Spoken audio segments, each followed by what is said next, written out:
Hi, Ruchi. Hello, hi Tapsi. How are How are you? you? Good, good, good. So it looks like we're on the clock, and we have quite a few people chiming in, and coming from the session that I think both you and I heard, where they're talking about the practicalities of networking. I think this is a really good transition into the practicalities of leadership, and what can you do to empower yourself to succeed in the workplace. What is your personal experience? Because everyone wants to know who Ruchi Anand is, director, of talent and learning solutions at LinkedIn, and also if there's some takeaways for people to think not only about skills that they should have in the workforce, but also some lessons for personal growth, right? Again, coming taking the entire theme of she sparks a little forward. So with that said, I'm going to jump right into it, and so that people get to know you a little bit more, can we start with how long has it been since you've been in the workforce? Well, Tapsi, it's been a little over 20 years now, largely in sales and sales leadership. Okay, and what do you remember from your first ever job opportunity? Wow. First jobs are always very special, and I think the first thing that comes to my mind is a mix of emotions. Of course, as I got started with, like anyone else, right? A lot of excitement, enthusiasm, aspirations, but also a lot of nervousness. But two specific things that particularly if I really think about, that stays with me is that's where I learned the power of relationships, or what Hmm. we talk about, relationships matter, right? Hmm. And the other thing is the other importance of enlisting allies very early in your journey. Hmm. And I'll tell you a little more why I say that. The context was that when I joined my first job, I was one of 24 management trainees, the only non-engineer and the only girl. And while that was very daunting, and and that too, I chose to take up a function in sales.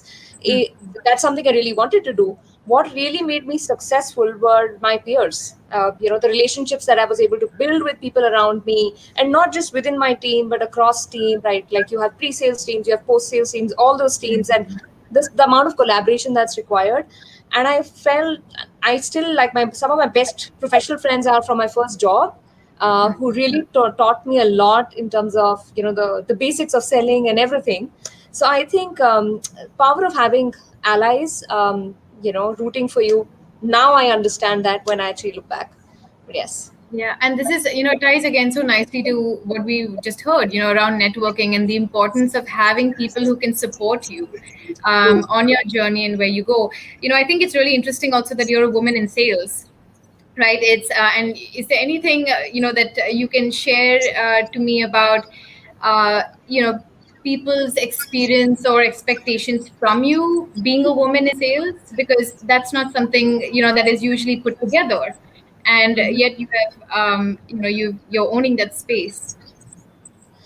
I would like to look at it that the expectations from me, at least that's how I like to see it, would be not very different from any good sales professional. So be it a man or a woman, I think that's the expectation, and I would like to show up that way as well. Correct. Yes, sometimes it does sometimes get slightly difficult, but I've really enjoyed the journey.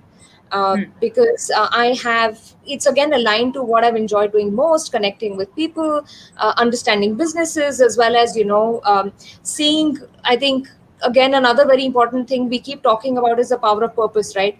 What is it ultimately really drives you? And I've been fortunate to be in organizations where the power of that purpose is so much greater and aligns with what I really enjoy doing. So yeah, it's with that's what I would say. And this is interesting. So for someone who's looking for either coming back into the workforce, or someone who's looking for their first job, looking for a promotion, what would be some advice that you would give to somebody regarding how do you pick that next place to go to, or the first place to start your career? Sure, Tapsi. I don't know if I'm not an expert at all at this, but I can share my experience. What really happened from a very technical first job, which was really for engineers, and to all my after that I've been in this recruitment and HR talent space. What really happened was the reason I left my first job after 2 years was while I was enjoying sales, somewhere I felt there was a misalignment between my value system and something in terms of the way the the organization had certain policies as far as customer facing policies were concerned, and somewhere that didn't really resonate with me as much. And I felt, if I'm not enjoying it, I'd rather take a break. I took a break, just so that I just don't jump into something. I took a 3-month break, and I accidentally got into theater and all that. And then I ended up joining, my next job, where I stayed for about 10 years. So I think that alignment, we of course look for the paycheck, we look for the job profile, all those things are clearly important. But now when I look back, I think what really was important for me at that stage, even though I didn't understand then, was that value alignment in some sense. So that's been important. Yeah. It's really interesting you're saying that, because you have experience working in large organizations, and even from a startups experience, which is where I am at. This alignment with values is something that, even as a founder, someone who is doing the hiring, I underestimated. Till I actually was growing the team and realizing, wow, there are some people who are more aligned with the culture of the company, are more vested in being part of a team. Because you can only succeed, like you said, if you surround yourself by people who are going to push you to succeed. And I think that's something that, while we are looking for the next paycheck and how much of a bump in our salary are we going to get, how big is the name of the company, yeah, something that we need to also keep in mind from what you're saying is this alignment of values. And I imagine you'd figure that out pretty quickly, right? You join a company in maybe a couple of months and you realize either it's there, either you're aligned or you're not aligned. And do you want to be miserable continuing down this road, or do you want to yourself and pursue things that really make you happy? Absolutely. Those are those moments where you're not very sure, are you really erring on the side of being overtly critical on something, or is it that so yes, it is sometimes a difficult choice to say that, is this something? But then you'll know when you feel that you're compromising on something, you'll instantly know. So, Right. And that's why I feel like, being on a first date, it doesn't take really long for you to know whether this is going to go somewhere, or, if there's a big red flag that you should either listen to or not listen to. So alignment of values is the big one. So anyone who's looking to make a career shift or get into the workforce, don't underestimate the importance of that alignment. So I want to ask you some more hard-hitting questions, some actual takeaways. So for somebody who is in the space of upskilling, right? They're in the workforce, either left it for some time, wanting to empower themselves with degrees, certificate courses. What are 3 hard skills that you would suggest people at least keep in mind or start upskilling towards as they move forward?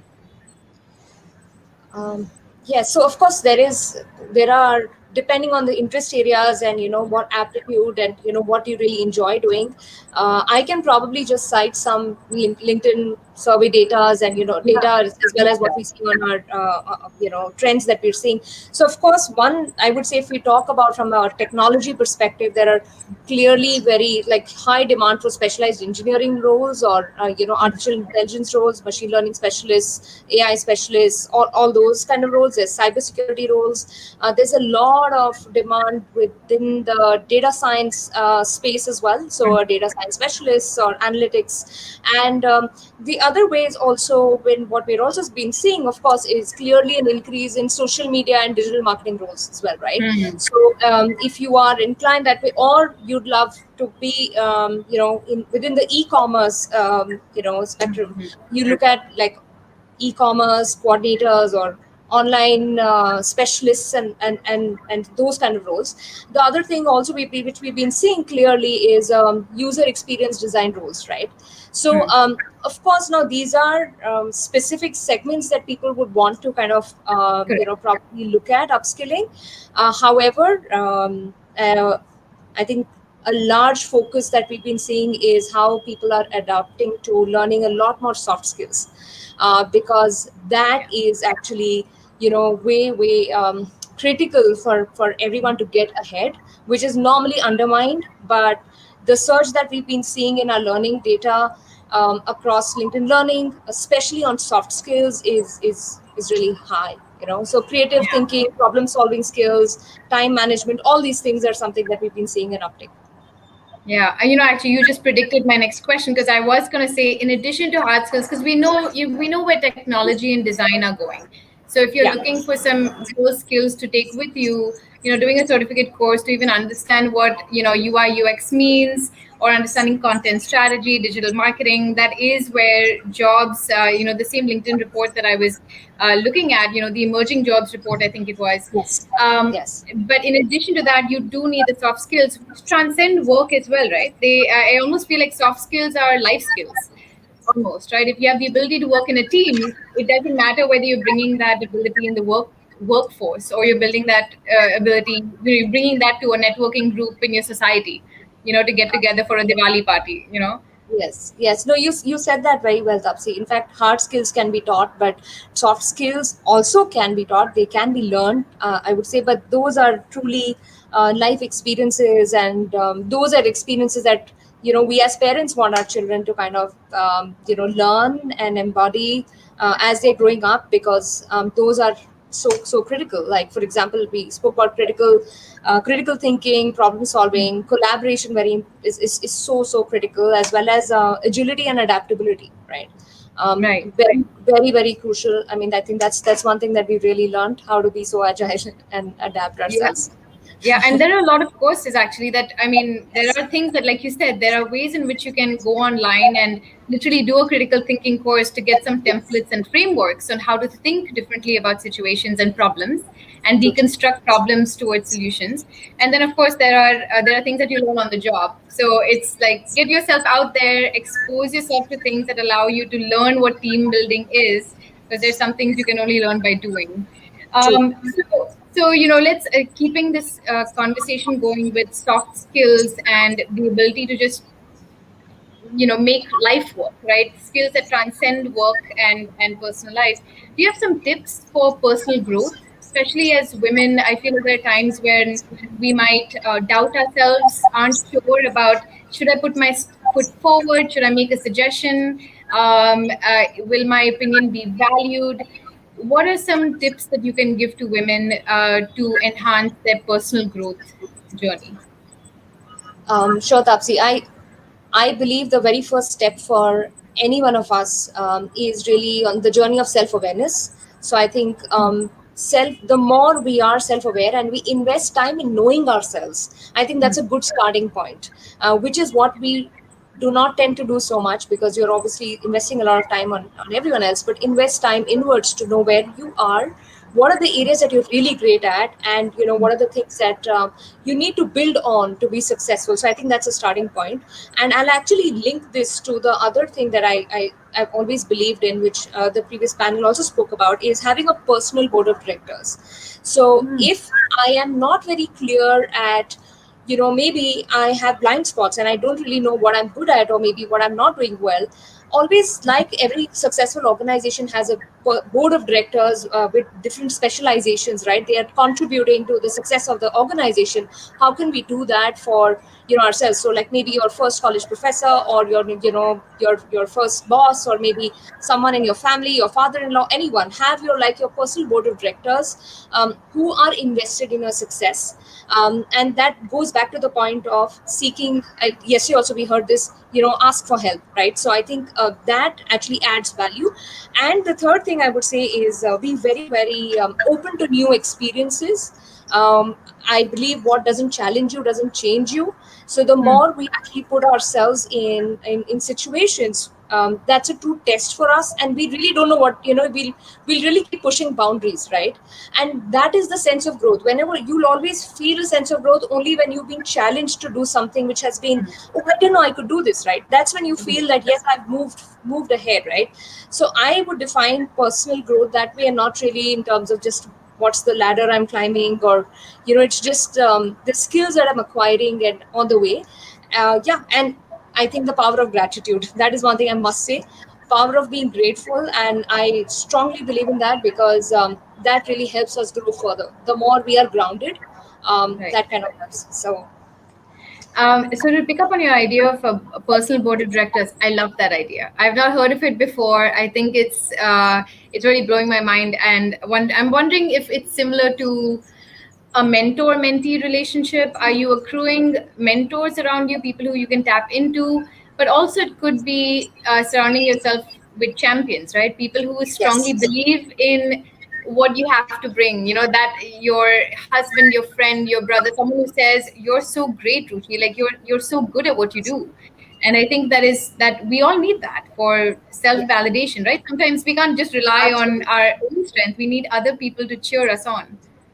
Absolutely, absolutely, and that's why it's required, and it's also like letting your personal board of directors know that you're putting them in that situation, that I'm going to come back Mm. to you and rely on you on this, because otherwise we take some of these relationships for granted in some sense. That of course, my husband or my brother or whoever else or my first boss is invested in me, yes, but actually giving them that responsibility in that sense by calling it out, they I think, and that's what I've learned. It's helped me when I have done this, right? And I learned this concept within LinkedIn. We did this exercise with a lot of our employees, and we've got a lot of positive feedback on actually calling it out. So identifying. So even when you're creating your board of directors, make a diverse group. So identify your goal, create a diverse group, and have an action plan. So essentially, 3 steps even within that is something that you could really do to make this actionable. Right, right. So that is a big takeaway. I did not think about the fact that you are giving them the onus. You're giving them the mantle of responsibility, saying, "You're included in my inner circle, and I'm going to reach out to you when I need sustenance, like when I need encouragement, when I need guidance." Yes, Right. absolutely. Okay. Lovely. Ruchi, okay, so is there a leader or an influencer that you recommend our listeners and viewers follow? What are your, do you have any recommendations? That's really a tough one, because there's so many. That's I so love many. listening to a lot of authors and speakers, but honestly, instead of giving you one name, I always believe in the power of relatable role models, and Mhm. I find inspiration around me. In the Power Women group, with the leaders I work with, my own leaders as well as my mother, and I why I say this is because, like they say, if she can see it, she can be it. The more relatable role models that we see around us,